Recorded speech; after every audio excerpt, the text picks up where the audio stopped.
Como les contamos al inicio del programa, Puerto Rico reabre el turismo y anuncia nuevas medidas para los viajeros. A partir de este miércoles, quienes busquen visitar el país, la isla de Puerto Rico, deberán hacerse una prueba de COVID-19 72 horas antes de su llegada y notificar los resultados a las autoridades aeroportuarias. Hay bastantes dudas de cómo funciona esto realmente, pero sobre todo cuál sería el plan de contingencia en caso de que no funcione. Vamos a analizar este tema con mi próximo invitado. Aprovecho para darle la bienvenida al señor Juan Carlos Agosto Martínez, es presidente de la Junta Directiva de la Cámara de Comercio de Puerto Rico. Bienvenido, muchísimas gracias por acompañarnos, Juan Carlos. Gracias por tenerme, un placer estar contigo hoy.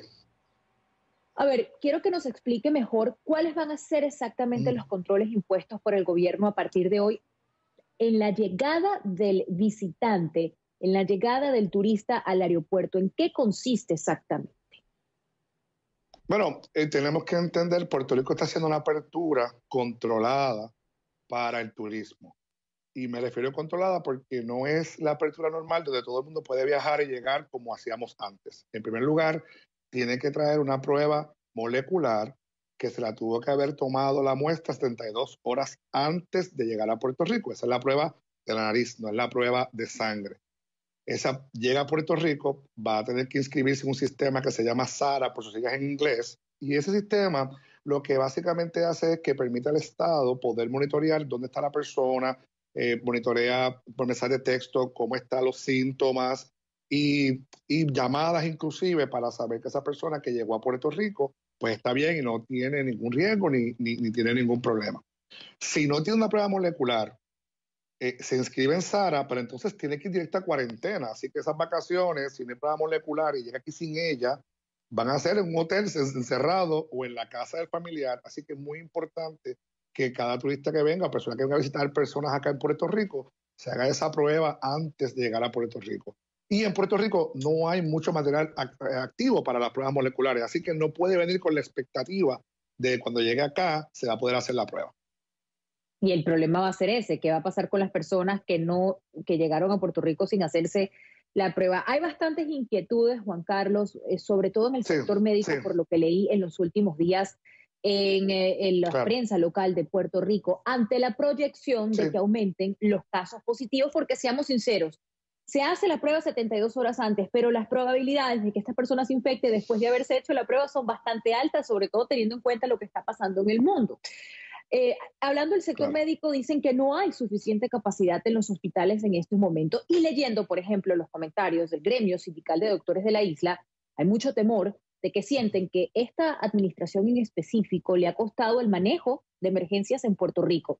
Lo vimos con el huracán, después con el terremoto. ¿Qué medidas claras hay para el momento de la respuesta? Ya no de prevención, sino de un repunte de casos en la isla, porque van a tener que tratar a estos turistas que lamentablemente se vayan a enfermar durante este momento. Yo creo que para empezar, Puerto Rico tuvo uno de los momentos más controlados de la pandemia en el mes de junio. Fue una de las jurisdicciones con menos positividad de pruebas moleculares, que es la prueba que confirma la enfermedad. Así que por eso permitió que Puerto Rico pudiera ver su economía poco a poco. Y fíjate que en junio el aeropuerto estaba abierto, no había una apertura fuerte al turismo, pero los familiares podían venir y ir y no hubo una explosión de casos. Así que ya nosotros hicimos eso. Eso permite una apertura. Al día de hoy, yo acabo de verificar el dato, y lo que son 240 personas en hospitales en este momento con la enfermedad, que eso todavía sigue siendo bien por debajo y controlado, y todavía hay suficientes camas.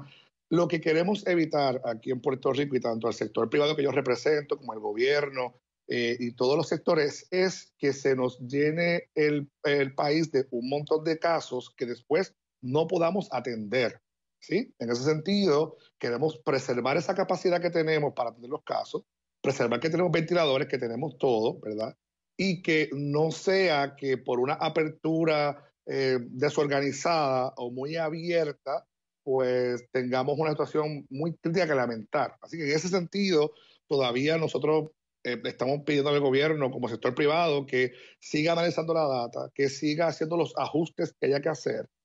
Todavía esto es un aumento de casos, pero no es un aumento de casos que no se pueda controlar. Y era de esperarse, una vez tú abres tu economía, tienes a la gente encerrada en una cuarentena, por mucho tiempo y la abre la gente pues normalmente. Esto es Caribe, Puerto Rico, playas bellas, van a ir a las playas, van a querer ir al centro de la isla a encontrarse con sus familiares, a las barritas que hay en el centro, lo que conocemos localmente como el chinchorreo, ¿verdad? O esa cosa cultural de irnos a caminar por todas las bellezas del centro de la isla. Así que en ese sentido, eso está dando. Y eso provocó un aumento de casos, definitivamente. ¿Qué vamos a hacer? Pues el gobierno está evaluando eso, el sector privado está pidiendo que lo evalúen, miren la data, porque todavía no estamos en unos números que nos obliguen a cerrar. Definitivamente no.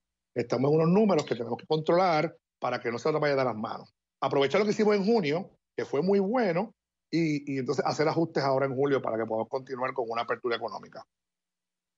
Bueno, y el turismo es sumamente importante para Puerto Rico, se encuentra entre los top 10, obviamente, acciones para la economía, para que funcione la economía de la llamada Isla del Encanto. Una situación de verdad compleja, Juan Carlos. Nosotros estamos preguntando en las redes sociales si en estos momentos ustedes harían, la gente en general, un viaje internacional por motivo de turismo. ¿Sí o no? Disculpe que lo pongo ahorita contra la pared. ¿Haría usted un viaje internacional en general, no en Puerto Rico, sino para otro país? No, yo en este momento no lo haría, no. No, no es el momento. O sea, yo creo que es el momento de mantenernos con las medidas de control, ¿verdad? O sea, eso es así. Pero bueno, fíjate, Puerto Rico tiene una comunidad, sí, Puerto Rico tiene una comunidad de la diáspora en Estados Unidos tan grande, esa gente se quiere conectar. Lo que el gobierno ha hecho es controladamente cómo se va a hacer. Y en ese sentido, como tú bien dijiste, el turismo es entre el 7 al 9% del Producto Bruto Interno de Puerto Rico. O sea, es un segmento sumamente importante. Así que esa apertura tiene que ser controlada. Juan Carlos, tiene que darse poco a poco. Se nos ha acabado el tiempo, lamentablemente, pero gracias por acompañarnos. Juan Carlos Acosto Martínez, presidente de la Junta Directiva de la Cámara de Comercio de Puerto Rico. Que tenga un buen día. Muchas gracias.